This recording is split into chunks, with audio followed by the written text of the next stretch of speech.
Hello and welcome back to Rage Gaming and a little talk about Diablo 4 and its future. As things stand, we have had a major step forward for the game with Season 2, a literal list of brilliant improvements that have resulted in much better progression, that main arc from start to finish. Those core systems that create an actual endgame climb that's satisfying and rewarding, that was entirely lacking at its launch. Now we have a much better leveling experience after the major XP buff, resulting in like 30 levels of grinding just cut off the top. More people than ever have actually reached 100 because of it, and I mean a lot more. We don't have to do that painful, mind-numbing renown regrind again that for some reason they really wanted us to keep wasting our time on. And goddamn, the stash, it has basic features now, like filtering and a search bar. Wow. But you do have, say, the final world tiers like World Tier 3 being improved by the Blood Harvest event, a fantastic fast resource for your first set of sacreds to work with. It results in a very quick bypassing of World Tier 3, which is actually where a lot of players ended their journey previously. They'd hit World Tier 4 and go, nope, this is the same game with nothing new,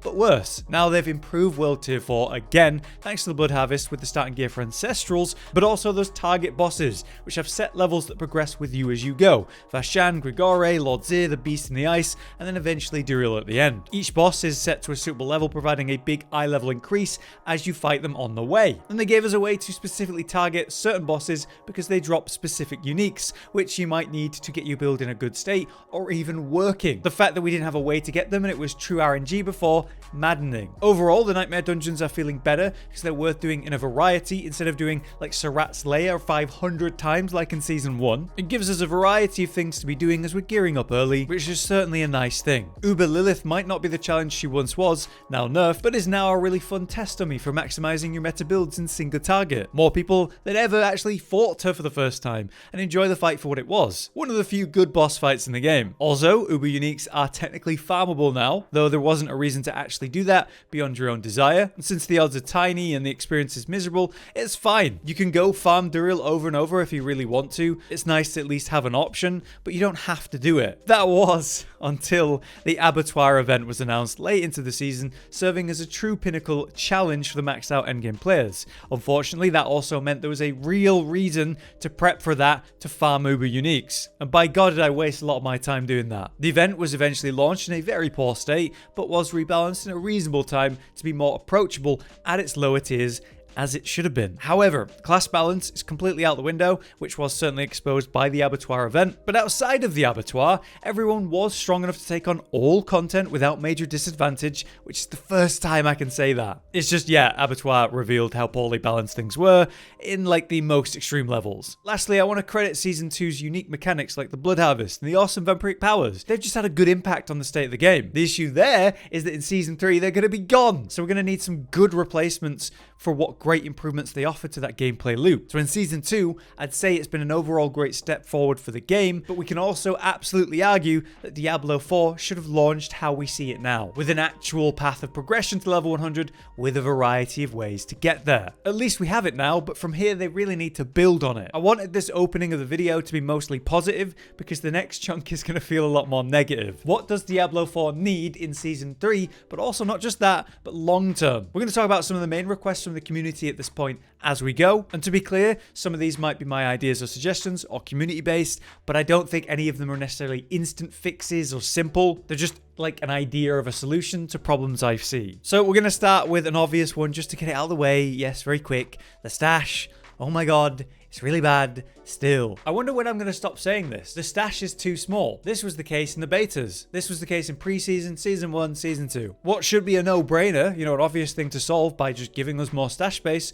just isn't happening. You know, the way loot works in this game is a huge problem we're going to talk about, but it was even more of an aggressive problem in Season 2, maybe because we just have more access to specific loot or more loot in general. The problem here for me is I can't understand why they haven't fixed it other than these two reasons, which, you know, both are really bad. First, the way they once said that when you load into town, you're loading your stash, but then also everyone else is in town for some reason. So adding more stash means more items, which means more loading, more issues. This is an issue on their end. It should never have worked like that. Hopefully they can resolve it. Second to that, which is more concerning, is that they've resolved that issue, but they're still not giving us tabs. Why would they do that? Because they want us to buy the tabs for real money, or perhaps put it behind something that costs real money, like the Battle Pass. That would be insanely bad, and I don't want to see that. You can justify something like that in a game you did not pay for, free to play like Path of Exile, but certainly not Diablo 4. A fully priced AAA game pricing, by the way, with hilariously expensive skins in the shop, and also a battle pass on top. Look, I'm not going to give them money for basic gameplay features that should be there. The stash creates a miserable gameplay experience for every player at some point in the season many times. Good luck if you make an ult. Now you have an overly small space to work with multiple characters. Enjoy. This is one of the biggest problems in the current game, always has been, and still feels simple to fix. On that note, since we're talking about gear and ults, loadouts, look, we're playing a game about builds, making builds, trying them out, and the devs have encouraged us even more so to do that with the Abattoir, which required you to adapt, to change your aspects and gear setup. Even your gear affixes needed to be optimal. You needed to become invulnerable while dealing enough of damage to progress. That took a lot of testing and changing, and it's slow as hell to change your setup in this game, which is a shame, because how lovely would it be to be able to swap from, say, single target to mob clear version of a build, let alone a totally different concept like bone spear to infinite mist and that difference there. I should be able to snapshot a set I'm currently wearing, the paragon, the skill tree, everything that I've used once actively before, save it, put it away, then instantly equip that loadout later when I need to. It'd make a world of difference. I just don't expect to see this anytime soon. Big picture, I think the game needs it though, because my god, the amount of time that's wasted faffing around with your skill tree, your paragon, your seasonal power, and your gear just to change to something you've already played. Let's just get rid of this chore. That'd be great. And again, another thing about the loot, but very important one. Dare I say these dreaded words for the Diablo devs?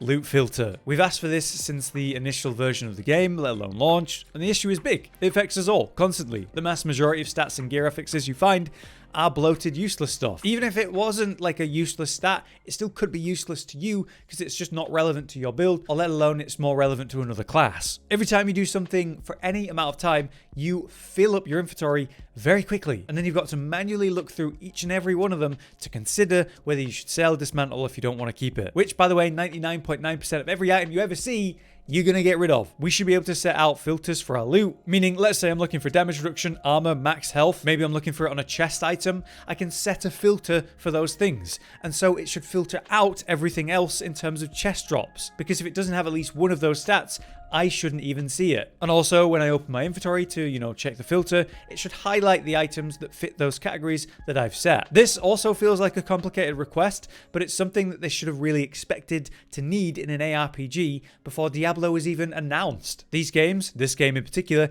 is spamming your players with items, and we have no way to organize the items that are presented to us in this game. I can easily reference PoE, which also has the superpower of mods to solve every problem that devs don't or won't or are too slow to fix, but I think long term, this is just going to be a major issue with the game, maybe forever. There is a fun suggestion in the community right now that would work as a sort of semi-quick fix, not solving the problem at large, but making it less annoying, which would be to let your players sell and dismantle their items anywhere. That way they don't have to interrupt what they're doing to go back to the town for the 50th time in the last 30 minutes. Which for some reason you force us to walk around at minimal speed, by the way. Like, why can't we dash on the horse or teleport or anything? The layout of the towns is nice and all, but why can't we move around them quickly? Anyway, some sort of portable blacksmith and vendor item. We could pop that down, get rid of all the crap we don't need in the moment we find it, breaking up the grind sessions less. Still, it'd be annoying with no filter, but better is better. Imagine next if you didn't have to store any aspects in your inventory at all. You could just put them into their own tab, just like you can right now in the real game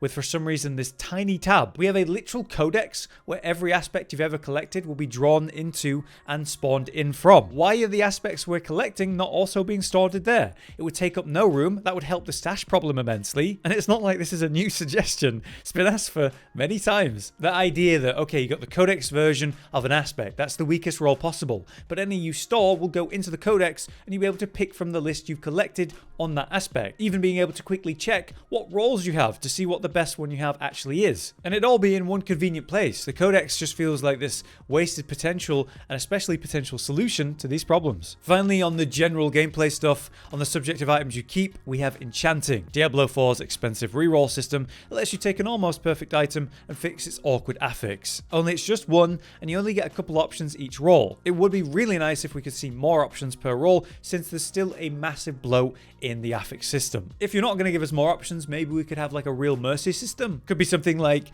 you say, hey, I'm looking for this affix or these affixes, and as the rerolls get pretty damn expensive, the mercy system would kick in. in, giving you more and more likely odds to get the things you've actually requested to get. Also, wouldn't it be nice if you could change those fix affixes on certain gear? Meaning, like, say, boots. Maybe you don't want more dodge charges and you want the sprint after a dodge. If we could specifically enchant change those separate from the main affixes, that'd be really nice too. Now let's talk about specific issues of Season 2 which are a bit vaguer, and I don't necessarily have direct solution suggestions, but we have the Pinnacle Challenge concept first. The Abattoir, a fantastic idea, a reason to push a build beyond its limits, resulting in new techs and solutions to the challenges faced. It actually caused many classes to evolve, which was really cool to see. The Pinnacle Challenge prior to its launch gave us a reason to actually farm Uber Uniques. It might have been a miserable experience. I really hope they give us better, options for, or better odds at least. But my big question is, why do you actually want to do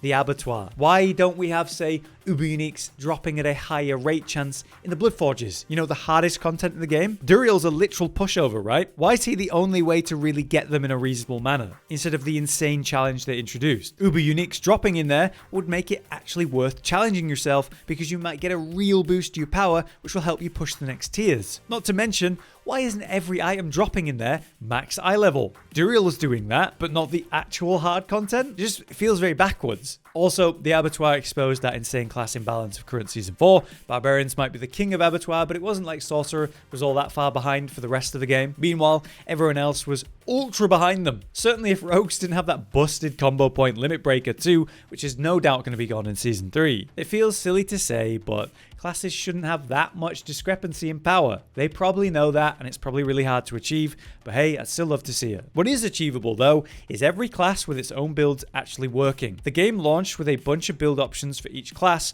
but really only one or maybe two, if you're lucky, actually were worked and were remotely viable. It was undercooked to an extreme level. Now they've got a couple more going for each class, but we still have a few more to go before these classes actually work in their full. Also, it'd be great if we could take a look at Barbarians and Sorcerers and look at how all of the builds are using basically the same few buttons every build, except for like one or two core swaps. Giving them some variety to their gameplay options, that'd be neat to see. It probably requires some real reworking though, like Barbarians and their shouts, having all three of them rolled into one button or something like that. But I'm sure there are multiple ways you could rework it. But yeah, that's everything I have to say for now. Those are some of my biggest gripes and concerns that I have for the game in Season 3, but also future seasons. But really, I just hope that Season 3 can push that envelope even more. They've had a great step forward in Season 2. Now we need to see them kind of fix the issues that arose in that and just keep adding to it. If you guys have any other good ideas for the game for Season 3 or long term, drop it in the comments. It might make for a future talk at some point. For now though, I've been Hollow, you've been you. Thanks for watching, I'll see you next time. Josh, Cotton, and Hollow with the videos, dropping the humor like a hammer on your tippy toes, bringing entertainment on a daily arrangement to take our insanity and turn it into entertainment. Yes, I said entertainment twice, to reiterate that it is nice to look into your faces on a mostly daily basis when you let us in your homes to make the whole world a stage. Goodbye.